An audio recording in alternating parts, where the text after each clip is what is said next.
legitimate media outlet on what to do in case of a nuclear attack. And you're feeling reassured that it seems like it would be nothing worse than what one would face from an earthquake or a hurricane, bad as that might be. But then you hear from someone who lives in Hiroshima and really knows about nuclear bombs and contradicts those articles by saying, the undertone of the articles, what really sort of got my dander up, was this notion that one would be able to take meaningful actions to moderate or manage the experience of a nuclear explosion, and that your ability to recover once the explosion was over would be orderly, methodical, socially enabled, and that's just insane. Insane? Well, when you hear something like that, your false sense of security starts to slip away, and you suspect that truly you and he and all the rest of us are sharing the exact same seat. Nuclear hot seat. What are those people thinking? Nuclear hot seat. What have those boys been drinking? Nuclear hot seat. The corium is sinking. Our time to act is shrinking, but our activists are linking. Nuclear hot seat. It's the bomb. Welcome to Nuclear Hot Seat, the weekly international news magazine keeping you up to date on all things nuclear from a different perspective. My name is Libby Halevi. I am the producer and host, as well as a survivor of the nuclear accident at 3 Mile Island from just 1 mile away. So I know what can happen when those nuclear so-called experts get it wrong. This week, we talk with Bo Jacobs of the Hiroshima Peace Institute on exactly what's wrong about all those articles telling us that the best way to survive a nuclear attack is to simply duck and cover. Hint, that's not the answer. We'll also have Numbnuts of the Week for outstanding nuclear boneheadedness and more honest nuclear information than we're likely to hear during tonight's State of the Union address. All of this coming up in just a few moments. Today is Tuesday, January 30th, 2018, and here is the week's nuclear news from a different perspective. Starting off in the United States with this breaking story out of Hawaii. The head of Hawaii's Emergency Management Agency has resigned, and the employee who issued a false missile alert to the state earlier this month has been fired. The official announcement came earlier today, Tuesday, January 30th. On January 13, the Hawaii Emergency Management Agency conducted a ballistic missile defense drill that mistakenly was broadcast and sent over phones as a "this is not a drill" warning of an incoming nuclear attack. It took 38 minutes until this announcement was officially rescinded, during which time the entire state went into panic because they thought that North Korea had finally done it. How this happened is only now starting to come out. At their news conference earlier today, officials confirmed the employee who sent the initial alert, quote, had a history of confusing drill and real-world events, end quote. Retired Brigadier General Bruce Oliveira, who spearheaded the internal investigation, said the employee who issued the alert claimed he did not hear the exercise, exercise, exercise message that 5 other employees in the room heard. Once the alert was sent, Oliveira said the employee seemed confused. He froze, and another employee had to take over his responsibilities. Oliveira said the drill that caused the error was also carried out during the previous shift change with no issues, and similar practice drills have been carried out 26 times in the past with no incident. Oliveira also noted that the employee had performance issues in the past, and there were at least 2 incidents where he confused a drill with real-life events, a fire and a tsunami incident. In the wake of this mismanagement, it was no surprise Hawaii Emergency Management Agency Administrator Vern Miyagi and Executive Officer Toby Claremont had both resigned.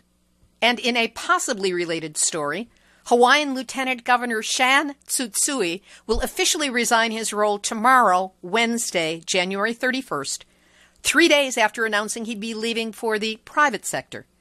Tsutsui told Hawaiian News Now the timing of his announcement was linked to his job plans, but the decision does come amid mounting critiques of his leadership style, especially in the wake of this month's false missile alert.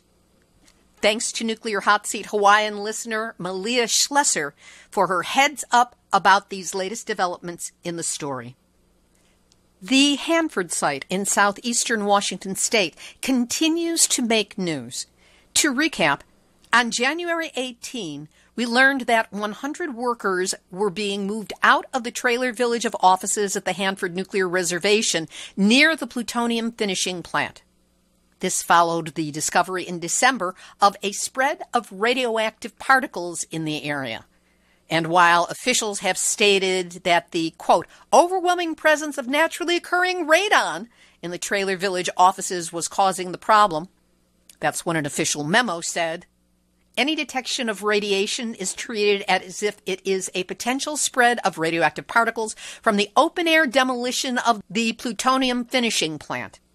As of last Thursday, January 25th, monitors at Hanford found plutonium and americium contamination, again up to 10 miles from the troubled demolition project, meaning the contamination appears to have spread over a far larger zone of the federal site than initially thought. So what is the Department of Energy doing about this clearly worsening situation? It announced as of Monday, January 29, that they are replacing the managers of the cleanup in a move that they admitted is intended to rebuild confidence with workers and the public and show the project is being safely managed. That's right. Close the barn door after the horses have run out. This is obviously not the end of this story. Regarding the problems in North St. Louis, Scott Pruitt, head of the Environmental Protection Agency, is expected to announce that agency's plans to clean up the radioactive waste in Westlake landfill. He promised to do it before February, and tomorrow is January 31st, and that's when we are expecting the announcement. The landfill has been on the EPA's national priorities list since 1990, only 28 years. EPA officials may decide to remove the waste entirely, remove it in part, or cap the site, all of which come with their own problems. Pruitt is perceived by many as both hiding behind tomorrow's media response to tonight's State of the Union address and trying to get out in front of the expected public reaction to the HBO documentary Atomic Homefront, which is airing as of February 12th. If the announcement does come tomorrow or any time this week, we hope to speak next week with Just Moms St. Louis co-founder Dawn Chapman. In New York, that state's Supreme Court has rejected motions to dismiss a lawsuit against the Public Service Commission that challenges subsidies for upstate nuclear plants. The lawsuit was brought by Hudson River Sloop Clearwater and others in 2016 against the New York State Public Service Commission, PSC, and nuclear plant owners over ratepayer subsidies to the upstate plants under the Clean Energy Standard. Clearwater alleges that the PSC is not following the law in mandating that up to $7.6 billion in such subsidies over 12 years be given to aging nuclear plants. Clearwater Environmental Director Manajo Green called the ruling a David versus Goliath victory. The case is now headed to trial. And remember always that in David versus Goliath, David won. And pro-nuclear pressure articles abounded last week. World Nuclear News had a juicy one about U.S. nuclear industrial groups having submitted a white paper setting out recommendations on how the U.S. Nuclear Regulatory Commission can streamline the licensing of so-called advanced reactors. The Hill ran an article under the headline, "Only Trump Can Restore America's Ability to Win a Nuclear War." Dude, nobody wins a nuclear war. Nobody. But of course, it was written by a man named Robert R. Monroe, Vice Admiral, U.S. Navy, retired, who is also the former director of the Defense Nuclear Agency. So what can you expect? And in an effort to advance the tiny nukes movement, under the headline, "Can we make a nuclear reactor that won't melt down?" You know my answer to that. But then consider the source. It's Forbes, and it's written by their favorite nuclear shill, James Conca. I always thought that would make great background for an anti-nuclear version of Whack-A-Mole. Always good to know what the other side is up to. Over to Japan, where we're going to catch up with some stories that we just didn't manage to get onto the podcast in the previous weeks. When Beatrice Finn, the leader of the international campaign to abolish nuclear weapons, which won last year's Nobel Peace Prize, went to Japan, she asked for repeatedly but was denied a meeting with Prime Minister Shinzo Abe. ICANN had asked the Japanese government twice since late last December, citing scheduling conflicts.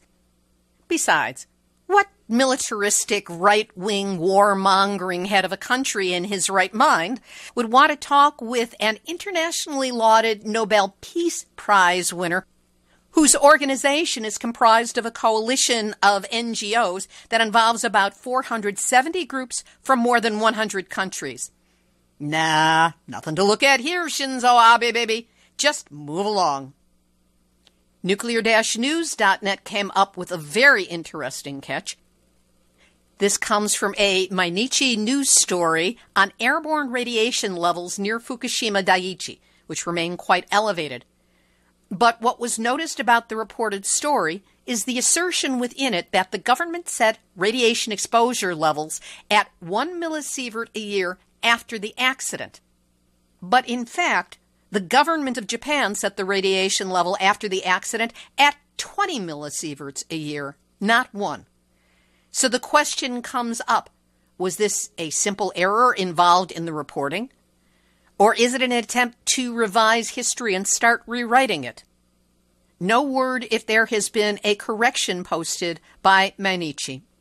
2 other interesting articles have surfaced dealing with radiation levels in and around Fukushima. The first is an appeal from a Japanese anti-nuclear activist named Etsuji Watanabe. He wrote, "The Japanese government is lying to the international community. The radiological situation in and around Fukushima is not safe." This is a long, very well-reasoned, and totally footnoted post that we will link to on our website, nuclearhotseat.com, under this episode, number 345. And a mother's testimony, which was posted on YouTube, is under the title, "Tokyo Not Fit for Human Habitation," and the transcription is up on nuclear-news.net. The mother featured in this followed a doctor's advice to evacuate from Tokyo due to the ill health of her daughter following the Fukushima Daiichi nuclear disaster. The doctor told her that 9 out of 10 of his child patients in metropolitan Tokyo had reduced white blood cell counts due to exposure to radioactivity, and if they moved away, some of them might recover. Again, we will link to this story on our website under this episode. Catching up with Japanese food news, authorities in Fukushima plan to scale down radiation tests on rice harvested in the prefecture. They have replaced full-scale testing with sample inspections in 47 of Fukushima's 59 municipalities. And rice is the only product from Fukushima to be tested systematically. All other agricultural and marine products undergo only sample testing. When the Tokyo Organizing Committee of the Olympic and Paralympic Games sat down at the table for its banquet with the International Olympic Committee on December 12, they served what they labeled delicacies, representing the safety of Fukushima products and the charm of the Tohoku region's abundant foodstuffs. Among the foodstuffs from the disaster-hit areas that were served to the Tokyo IOC banquet were rice, platinum pork, mackerel, beef tongue, apples, and chicken. Yum, yum, eat 'em up.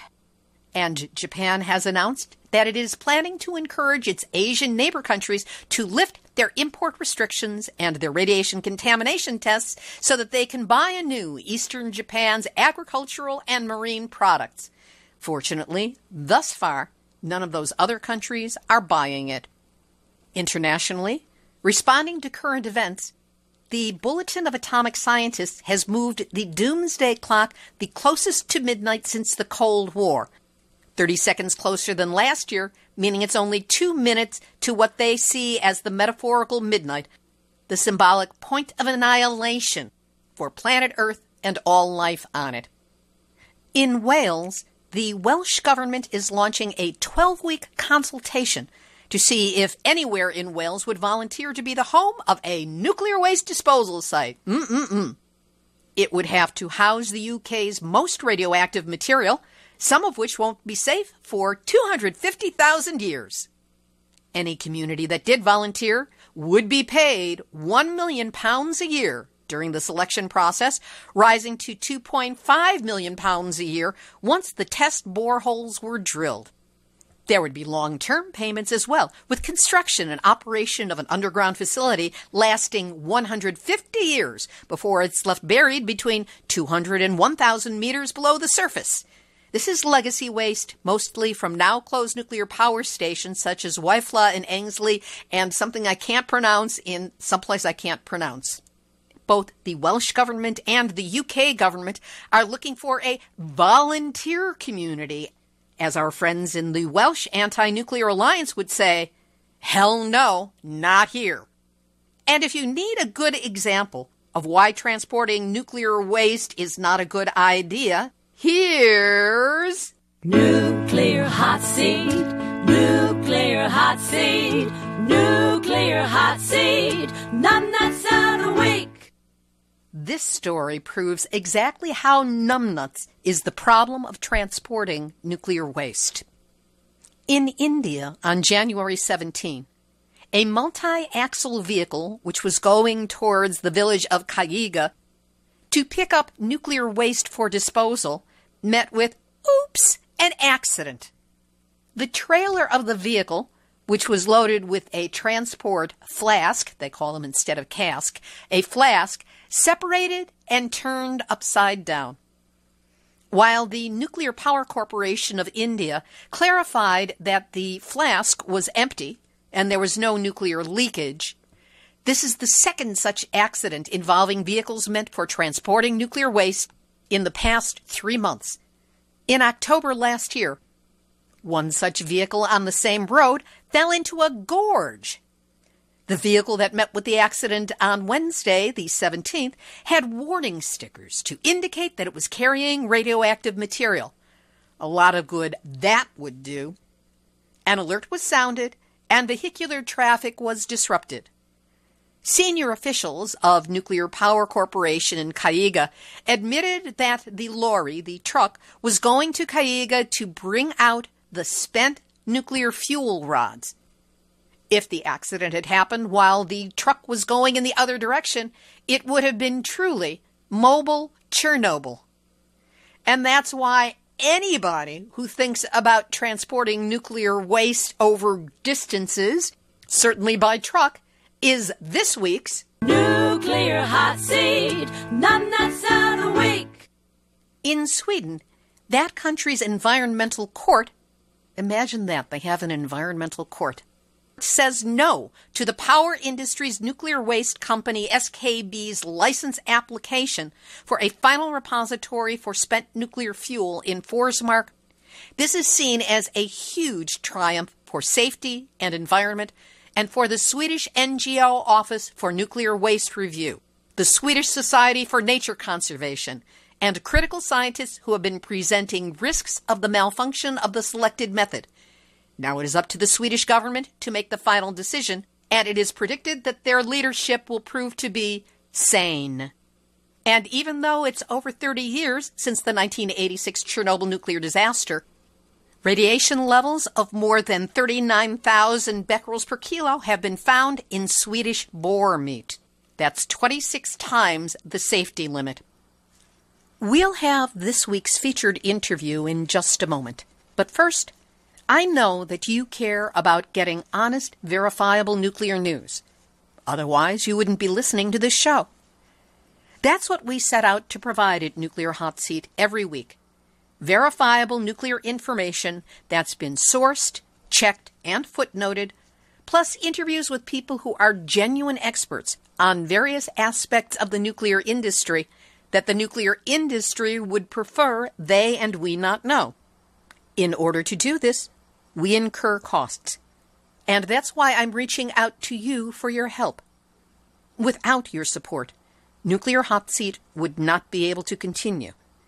So if you are grateful from the information you get from the show, help us out by sending a donation so that we can meet our expenses.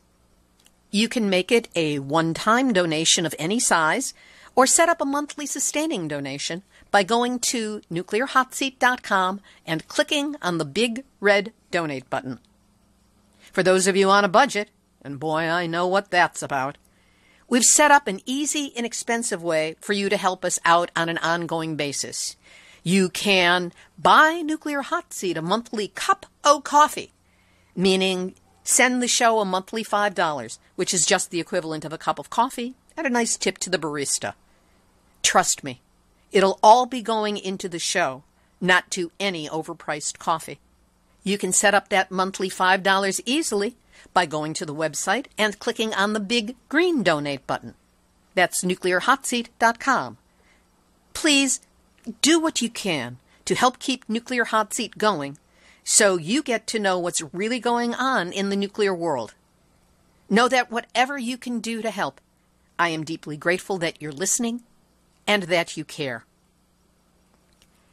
Here is this week's featured interview. In the post-Hawaii terror from that false incoming missile alert, a glut of articles have appeared in major papers on how to survive a nuclear war. These, for the most part, cited basic survival in case of a disaster, and also the long-discredited duck and cover tactic to survive the blast. They also suggested that afterwards you change into clean clothes and wash your hair, but don't use conditioner because it might trap radioactive particles. This is so far beyond numbnuts territory that I'll have to invent a new category for it. Fortunately, Truth Out published an honest evaluation of the lies within these articles and the larger truth of the psychological positioning and conditioning they create. Written by our friend and Nuclear Hot Seat interviewee Bo Jacobs, bylined as Robert Jacobs. He is a professor at the Hiroshima Peace Institute and lives in that city. Rather than try to convey to you his excellent analysis, we decided to go straight to the source. Bo Jacobs and I spoke on Friday, January 26, 2018. Bo Jacobs, always a pleasure to have you here with us on Nuclear Hot Seat. It's always great to be on Nuclear Hot Seat and great to be talking with you. You recently published an article in Truth Out entitled, "We Cannot Survive a Nuclear Apocalypse by Ducking and Covering." Why this subject and why now? Writing the article was somewhat of a visceral response to this huge rush over the last 2 weeks of articles advising people what to do in case there's a nuclear explosion or in case there's a missile attack. Many of these that were published right after the errant alert in Hawaii. Many of these articles were repeating ridiculous things. And, outside of this specific advice, which it's easy to talk about why a lot of the advice that's given in these articles is facetious and really useless. The undertone of the articles, I've studied the Cold War period a lot, so it really reminded me of some of the text of civil defense literature and specifically duck and cover. So besides the specific advice, what really sort of got my dander up was this notion that one would be able to take meaningful actions to moderate or manage the experience of a nuclear explosion, and that your ability to recover once the explosion was over would be orderly, methodical, socially enabled, and that's just insane. And so in a sense, after reading 5, 6, 7, 8 of these articles, I felt like, well, I really need to point out how ridiculous it is and how the primary message you're being given is that this is a manageable event. And that's crazy.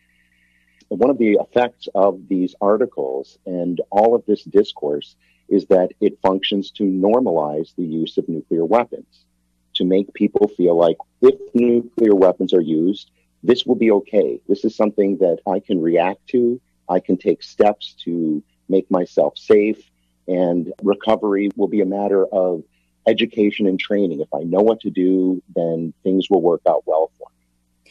It's like what people are told in connection with earthquakes or tornadoes. You have your 3 days of water. You have your 3 days of food. You fill your bathtub with water. And there are basics about first aid and the like. But an atomic bomb going off is a very different kind of a disaster with far deeper, more long-lasting, and more catastrophic repercussions. Absolutely. Earthquakes obviously can be terrible, and they can cause a lot of damage, tsunamis, things like this. But there are steps you can take if you are in a fortunate position, if you're in a good place to mitigate those things. And they happen in small enough locations that mechanisms of society do begin to click in order to start recovery.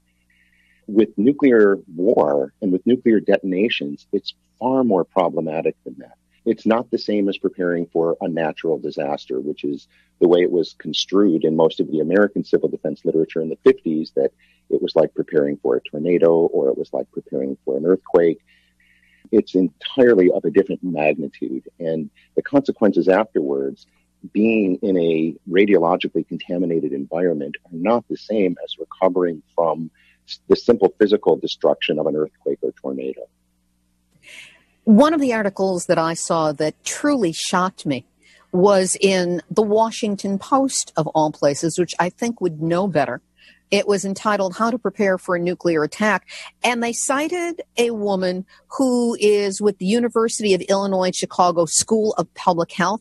And this one really got me. On the Science and Security Board of the Bulletin of the Atomic Scientists, the people who just the other day moved the hands of the doomsday clock another 30 seconds towards midnight.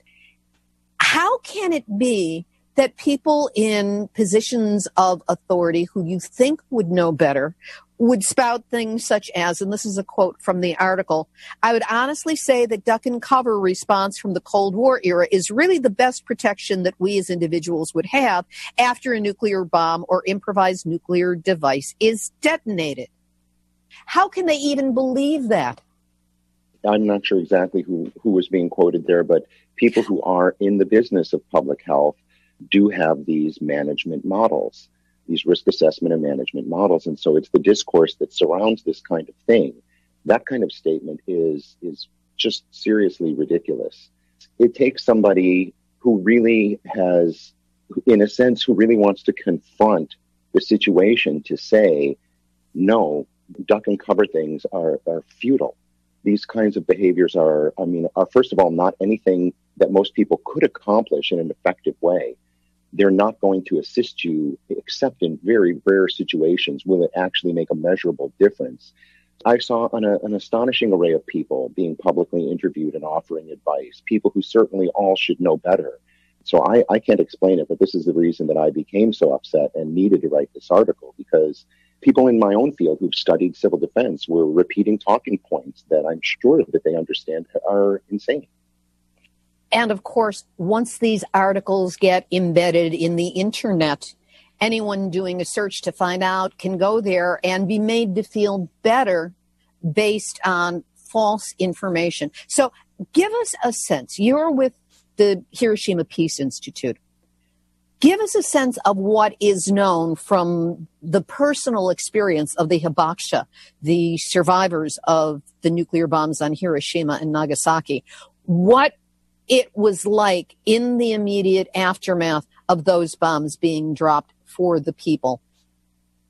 Well, of course, in this case, people didn't even understand at all what a nuclear weapon was. Nobody did. Few people did at the time. So when the bomb is detonated And this is one of the things that you would be told in civil defense literature. The very first thing you perceive is the bright white flash of the detonation. The other effects of the bomb, the blast wave, the intense heat, and the intense burst of gamma radiation, those things all have happened within a second. So from the point of perceiving this bright white flash, essentially you are no longer in a position to take any effective actions that can mitigate or alter the impact of those effects on you. People here in Hiroshima or people in Nagasaki, when those weapons were detonated, they were instantly in a different world. They were instantly in a world in which the blast wave had destroyed most of the buildings, the heat had caused many buildings to catch fire, and everybody's body within a few kilometers had been penetrated by a burst of gamma radiation. So that's the way it is 1 second after you detected this bright white flash. So at that point, you're essentially in the midst of that detonation. There is no running to get behind a wall. There is no going downstairs into a basement. Nobody had a capacity to do that. The notion that at the moment of detonation, you could take any meaningful actions because you practiced, it's similar to thinking, for example, that if I just practice being in a high-speed car wreck, I'll be able to behave the right way when I'm in a high-speed car wreck. It's not something that you have the ability to take actions during the event itself. It just happens. And all the preparation in the world really doesn't alter the way that it affects you.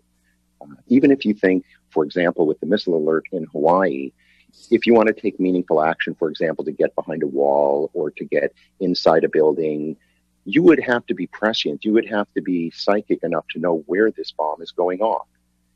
In the duck and cover video, you see children get behind a wall. Well, conveniently in the duck and cover video, the bomb is always going off on the other side of the wall rather than on the side they're on. So essentially, at the point that the missiles are flying, you have very little control over your destiny. It's in the hands of the militarists, the people who've launched the attack, and in the hands of fate. Does the weapon go off close to you? Does the weapon go off far away from you? Only if you're quite far away from the weapon will you be in a position to take steps that could mitigate the impacts of the detonation itself. But if you're anywhere within the range of the weapon, essentially almost any action you take is going to be meaningless. So training and education are not going to put you in a position where you're going to substantially increase your odds of survival or the quality of your health after the impact of the bomb. And to suggest that to people is to suggest that the time to prepare for is after the missiles fly, rather than that the time to be taking actions is before they fly to keep this event from happening. We'll revisit that thought, but it occurs to me that with this sudden rush of articles, yes, it may be a journalistic impulse and bad or sloppy research or just a bunch of ignorance. At the same time, these days I'm always suspicious of intentional propaganda, because certainly there has been a wave of information and a twisting of material here in the States to make nuclear war seem inevitable. That we're just going to have cute little tactical bombs that sometimes when they say it's only going to be 15 kilotons, I go, wait a minute, that was the same size as Hiroshima. So do you think that there was any kind of possibly a planned or a pre-planned or an intentional nature? Or do you think this is just the zeitgeist and everybody thinking that they're being smart about these articles when they're just being dumb in the same way? I think that in the wake of the event in Hawaii, there's this void, and it was filled in by bad journalism, which is that people suddenly thought, oh my goodness, I may actually suffer a nuclear attack. And so that anxiety is filled with articles for you to click on for advertising. So it's primarily driven by capitalism, by the desire for clicks and readers and eyeballs. But ultimately, the discourse itself that's being offered is, I don't necessarily think that it's nefariously designed, but I think that, in other words, let's get this out there right now. I think that this kind of discourse is made available with nefarious purposes, and it's simply sucked up into the media stream when, journalists are searching around for something to feed to us. But the design of this, part of the design of this kind of discourse, this anxiety and the theater around preparation for nuclear war, is to soften us up to the notion that maybe we do have to attack North Korea. maybe the threat to this country or to the world is so existential that the only proper course to solve this dilemma is to preemptively attack. So it manufactures this kind of anxiety and fear, manufactures support for actions that we believe will mitigate it. How do we stop North Korea from attacking us? Well, we attack them. Obviously, we all know this is how nuclear wars start. This isn't how nuclear wars are prevented. And as you say, when it comes to the kinds of discussions about tactical, strategic use of weapons, it's really fairly ridiculous. For example, for those of us who pay attention to nuclear weapons, there's the famous video of the one firing of the atomic cannon at the Nevada test site. And you see a cannon firing across a range at the test site, and then you see a mushroom cloud of the detonation. This is a tactical battlefield weapon. And as you point out, the yield of that weapon was the same as the yield here in Hiroshima. The notion that these kinds of tactical, smaller nuclear weapons will not end up in a larger nuclear war are based on the ridiculous notion that when you attack a country, their response will not be emotional and defensive. They've been attacked and they're going to strike back, which is, of course, the way we feel we would behave. But instead, that they're going to go out and measure the exact yield of this bomb. They're going to say, oh, well, that wasn't as big as it might have been, and therefore this isn't a serious attack, so our response will be measured. It's, again, this notion that even in entering into a nuclear war, one can take calculated measures that will have reasoned and measured responses. It's this illusion of control, which is throughout this discourse, that we have control over how the bomb will affect us, that we have control over how our enemies will respond when we attack them with nuclear weapons, just by choosing a slightly smaller one rather than a slightly larger one. But the purpose of a lot of this discourse is essentially to generate support for taking action and entering into war. This is partly why it's so dangerous, and it's so dangerous to just traffic in little advice about, oh, don't use conditioner or change your clothes. All of this makes it seem like, yeah, you know what? If we get into a nuclear war, things will go well for us. We'll be fine. What you said about anxiety and fear being implanted to move us in a direction towards expecting and then manifesting a nuclear war or a nuclear attack upon North Korea. When I went back into the Duck and Cover film, which is both ludicrous and terrifying, one of the things I paid attention to were the subliminals that were put in. Now, I grew up during that era. I was a kid during the 1950s, and I lived in daily existential fear of the nuclear bomb going off. In looking at Duck and Cover and looking at some of the implants in the dialogue, first of all, they could not have had a narrator with a more sinister voice. That he really, put pedal to the metal a couple of times in a way that can scare kids when you get more intense. And some of the direct quotes were, just remember, the flash of an atomic bomb can happen at any time, no matter where you may be. One of them was said to be happening on a beautiful spring day. What to do if a bomb explodes right then? The bomb can explode any time of the year, day or night. We must obey the civil defense worker and stay covered till the danger is over, which in my case would be living under my bed for the rest of my life. But it's these kind of implants that set my generation up for, as I said, and as I lived with, the existential fear of nuclear bombs at all times.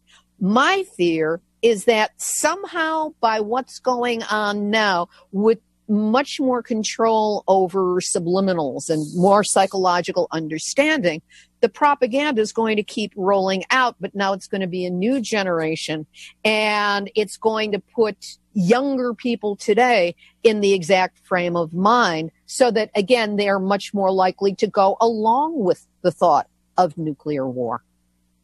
Unlike our generation who grew up with the Cold War threat and the civil defense propaganda, young people today, the primary way that they've encountered nuclear weapons is in video games and also in some movies. And in these settings, especially in video games, one is taking actions, making decisions, and nuclear weapons are a part of how the game unfolds rather than the end of the game. And so there's really not a visceral sense of what these weapons do. After the end of the Cold War, there was a series of movies, especially in the 90s, in which nuclear weapons were repurposed in film as savior weapons.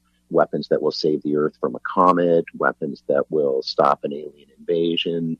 And in all of these cases, they're used as a last resort to save the world. And so the true dystopian experience of these weapons is something that's not portrayed really at all for us. And I would say that for our generation, it was more visceral. I believe that Duck and Cover, there was another film, Atomic Alert, and several other films in that era had a very profound and unintended effect on our generation. The theory behind these films was that if children are at school, then teachers will tell them what to do. If children are at home, then parents will tell them what to do. But children may experience nuclear attack when they're alone, when they're playing, when they're riding their bicycle, when they're on the way to school. And so we need to train them how to behave by themselves so they will have the training to know how to survive a nuclear attack. And in doing that, in setting out to do that, Duck and Cover and these other videos do exactly what you say, which is they, one after another, take all of what was for American children, the safe settings of childhood in the 1950s and the 1960s, playing in the park, riding your bike, going to a scouts meeting. It takes all of these normal daily things and it turns each one of them into a moment of intense fear and destruction. So the message that we were given as kids was, at no time in your life can you stop being vigilant.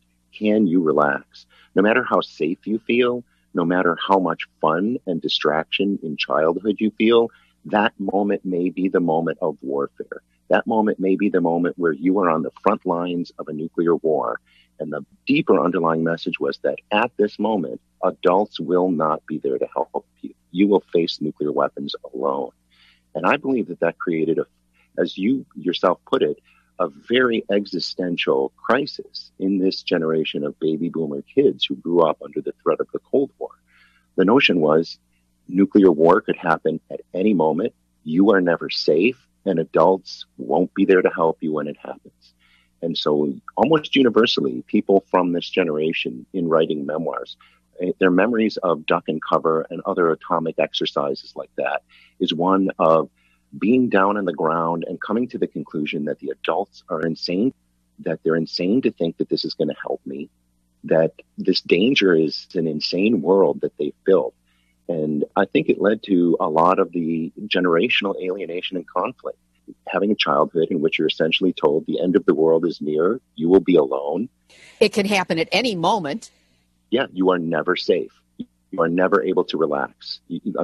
Tony riding his bicycle in Duck and Cover, he's riding his bicycle down a street, and the moment there's a flash, he simply leaps off his bicycle and rolls to the curb.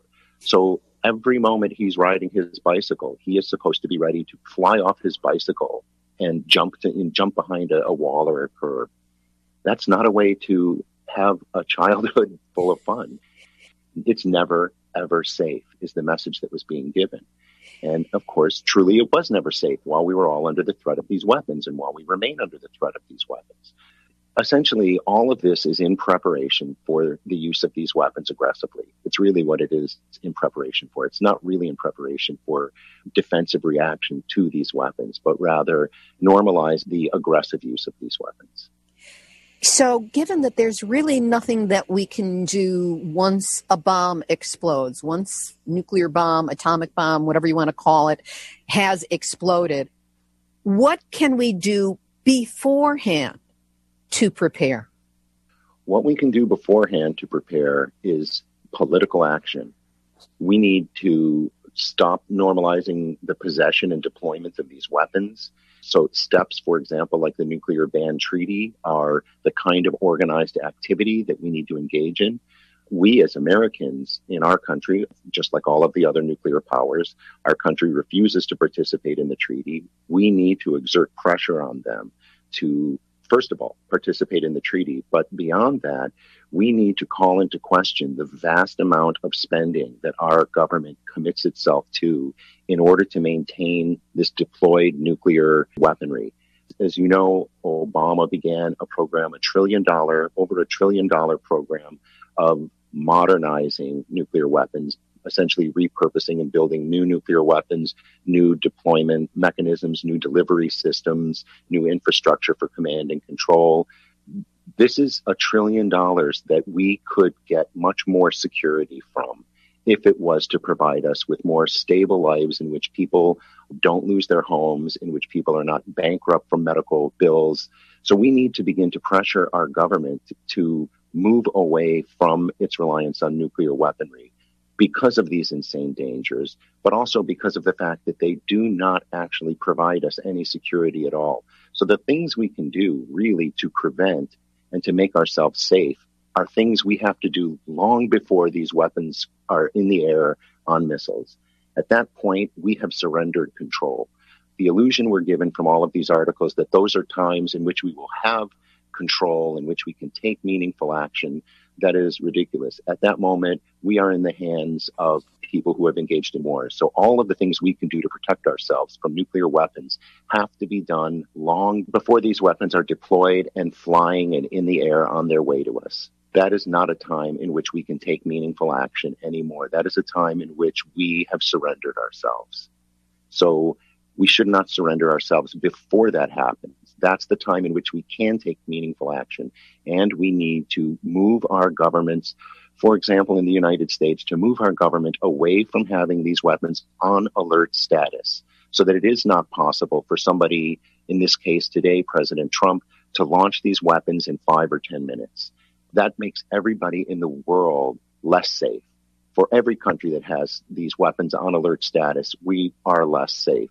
So even steps like that, let's get these weapons off alert status. Let's decommission a lot of these weapons and get rid of them. The United States and Russia have weapons still in the thousands. Even the other large nuclear states like the UK and France and China have 200 or 300 weapons. It's still too many, but to bring the US and Russia down to 200 or 300 weapons would be a phenomenal step towards making this world safe. And that would provide safety and security for us far more than knowing not to use conditioner or thinking that we have a room in our house that's nuclear weapon proof. Sounds like it's time to dust off those old ban the bomb buttons.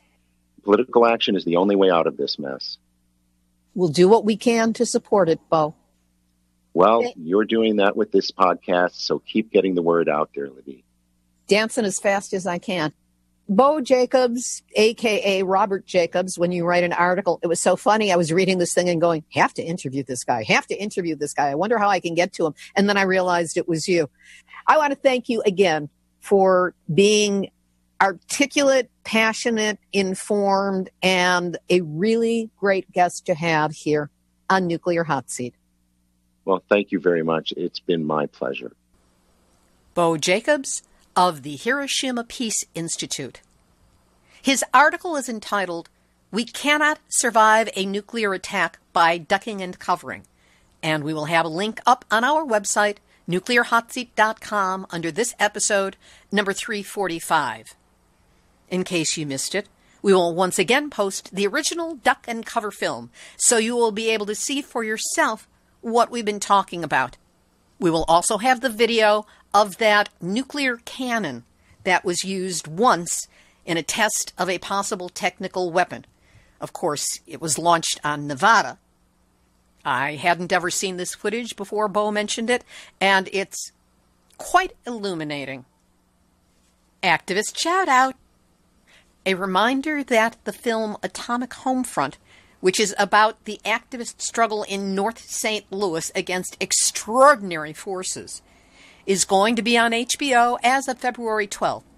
This is the documentary that's forcing the hand of EPA head Scott Pruitt to finally take action on the Westlake landfill in North St. Louis.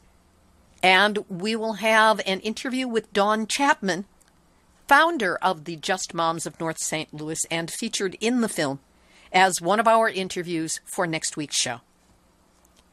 Here's today's final thought.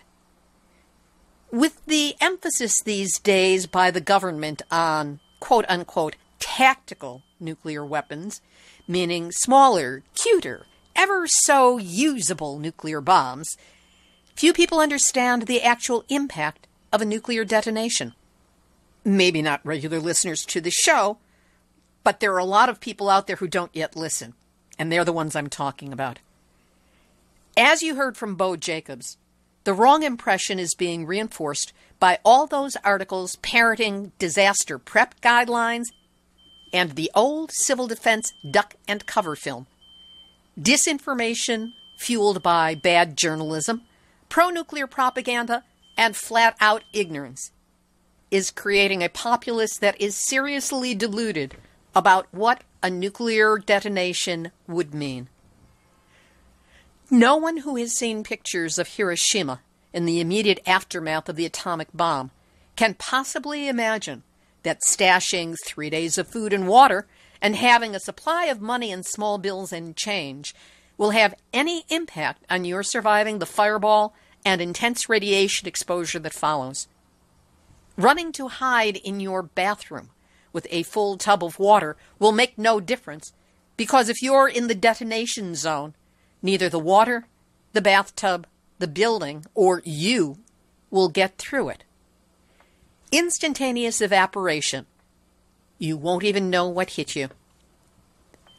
Bo Jacobs and I discussed movies about nuclear holocaust, and both agreed that The Day After, ABC's monumental 1984 TV movie, was among the best at depicting the post-apocalyptic horror faced by the people who managed to survive. Its pre-CGI animation graphics of what happens to a person when the bomb blast hits haunted me even 34 years after I originally saw it. I checked back into the film this week to see if I had remembered it correctly. I had. And the visual image for this episode is a screenshot from that film. Not a pretty picture, but then nothing about atomic weaponry is. We'll have a link up to the full film, The Day After, on our website for this week's show, number 345. At minimum, watch it from approximately 55 minutes in to 59 minutes in. That's when the bombs drop, and we get to see what it does to people we've come to know through the beginning of the film. It remains an excellent visualization of nuclear hell on Earth.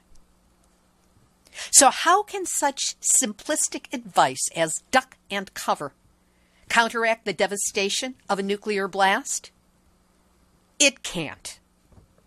So the question becomes, how can any honest, self-respecting journalist or public health worker or scientist or government official or anyone other than a pro-nuke shill actually believe that rubbish, let alone promote it? The United States, as well as other nuclear nations, all have hell-making megabombs pointed at each other this very minute, even as you are listening to my voice. In the United States, they're kept on high alert, no more than 5 minutes away from potential launch, meaning, to borrow the words of Beatrice Finn of the International Campaign to Abolish Nuclear Weapons, who said this in her Nobel Peace Prize acceptance speech, our mutual destruction is only one impulsive tantrum away. And realize, we're talking about really big bombs here. Hiroshima, for all its horror, was a mere pipsqueak of a nuke at 15 kilotons. And that's the size that they're talking about when they say small tactical bombs. So no, duck and cover is a sick joke with no humor attached. I dare journalists and the entertainment media to put out honest reporting, honest stories that depict the true devastation of nuclear war, so that our undereducated, nuclear-ignorant population will finally have a fighting chance to get it. And get it, as always, with fingers crossed that they will before it's too late. This has been Nuclear Hot Seat for Tuesday, January 30th, 2018. Material for this week's show has been researched and compiled from nuclear-news.net and Sean Arclight, DuanRenard.wordpress.com and Hervé Courtois, MiningAwareness.wordpress.com, Try-cityherald.com and Eric Carey, SeattleTimes.com, King5 in Seattle, Susanna Frank, STLPublicRadio.org, TheHill.com, WAME.org, Forbes.com, Mainichi.jp, Asahi.com, JapanTimes.co.jp, blog.torikesu.net, STLtoday.com, thebulletin.org, ITV.com, timesofindia.com, mkg.se.en, thelocal.se, thespec.com, defense1.com, the karmically damaged cubicle slaves grinding out press releases for World Nuclear News. There are so many better things you can do with that writing talent, darling. The U.S. Nuclear Regulatory Commission, and a shout-out to the Nuclear Hot Seat listeners and followers literally around the world. You are the ones who show your love for life on this planet by being the defenders of nuclear truth and supporters of nuclear awareness that you are. My eternal thanks for gathering at the Nuclear Hot Seat blog site on Facebook and checking out the website and doing social media and all the rest. So if you haven't yet, be sure to stop by on Facebook at Nuclear Hot Seat, either the podcast or the blog site, and click like, follow us, comment, post, be part of the community. If you know of a radio station in your area that would be interested in joining the growing list of broadcast affiliates carrying Nuclear Hot Seat, contact me with their info@nuclearhotseat.com, and I will be very happy to follow up. Theme music written by me, sung by Marilee Weber, accompaniment by John Barnard, recorded at Winslow Court Studio in Hollywood. Did you know you can get Nuclear Hot Seat via email every week? Just go to nuclearhotseat.com, look for the yellow box, and sign up for the weekly email link to the latest show. I won't bug you with email. You'll just get the one a week. If you have a story lead, a hot tip, or a suggestion of someone to interview, send an email to info@nuclearhotseat.com. We are copyright 2018, Libby Halevi and Hardestry Communications. All rights reserved, but fair use allowed as long as proper attribution is provided. And if you appreciate weekly, verifiable news updates about nuclear issues around the world, take a moment to send a donation of any size by going to nuclearhotseat.com and clicking on the big red donate button. This is Libby Halevi of Hardestry Communications, the heart of the art of communicating. Once again reminding you that, as former Soviet Prime Minister Nikita Khrushchev famously said of the aftermath of a nuclear war, the living will envy the dead. To which we add, let's not ever find out for real. There, you have just had your nuclear wake-up call. So don't go back to sleep, because we are all in the Nuclear Hot Seat.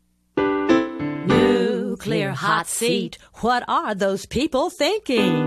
Nuclear hot seat, what have those boys been drinking? Nuclear hot seat, the corium is sinking. Our time to act is shrinking, but our activists are linking. Nuclear hot seat, it's the bomb.